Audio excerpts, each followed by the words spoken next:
Recipe নিয়ে চলে এসেছি মশলাদারি চিকেন, তোমরা পুরোটাই দেখবে। তো প্রথমে চিকেনগুলো ধুয়ে টুয়ে নিয়ে আমি হাফ চিকেন গোলমরিচ মাখিয়ে রেখেছি, আর হাফ চিকেন আমি আলু দিয়ে কষা করেছি। তো মাখিয়ে নেওয়ার পরে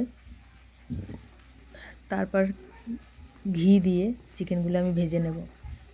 ভেজে নেওয়ার পরে আস্তে আজে ভাজবো, যাতে চিকেনগুলো আমার লাল লাল হয়। আস্তে আজে ভাজবো। ওই কড়াইতে ওই তেলে গোটা গরম মশলা, লঙ্কা, গোটা শুকনো লঙ্কা, জিরে, গোটা জিরে, গোটা ধনে, পেঁয়াজ, রসুন, আদা, চালমগজ, কাজু বাদাম ভেজে নেব।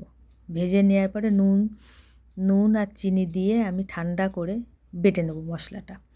বেটে নেওয়ার পরে সুন্দর করে মিহি করে বাটবো।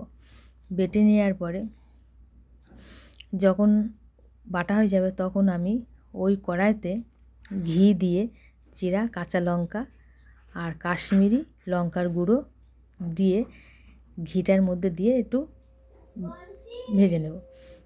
আস্তে আজে রান্নাটা, পুরোটাই আস্তে আজে রান্নাটা হবে, না হলে পরে সব দামি দামি মশলা সব আছে পুড়ে যেতে পারে।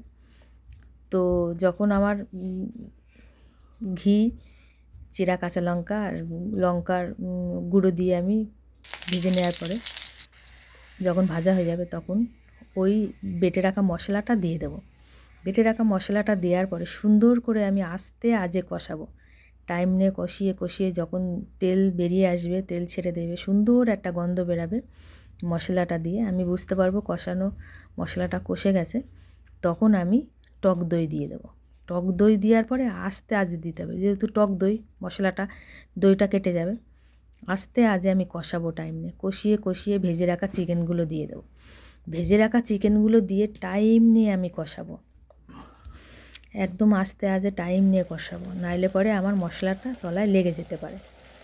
তো যেহেতু ঘি পুরোটাই রান্না হবে ঘিতে, তো তলায় আমার লেগে যেতে পারে, দই দিয়া কেটে যেতে পারে মশলাটা।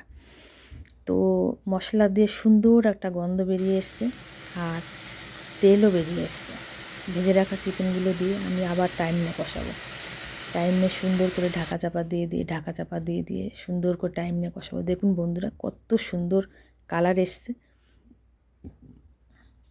এত সুন্দর একটা গন্ধ বেরাচ্ছে চিকেনটা দিয়ে, পুরো হোটেল রেস্তোরাঁ মানে কি বলবো ফেল, মানে এত সুন্দর, মানে হোটেলের রান্নার মতন পুরো চিকেনটা, এত সুন্দর একটা গন্ধ বেরাচ্ছে। তো যখন রান্নাটা হয়ে যাবে তখন আমার কাসুরি মেথি হাতে ডলে আমি দিয়ে দেবো।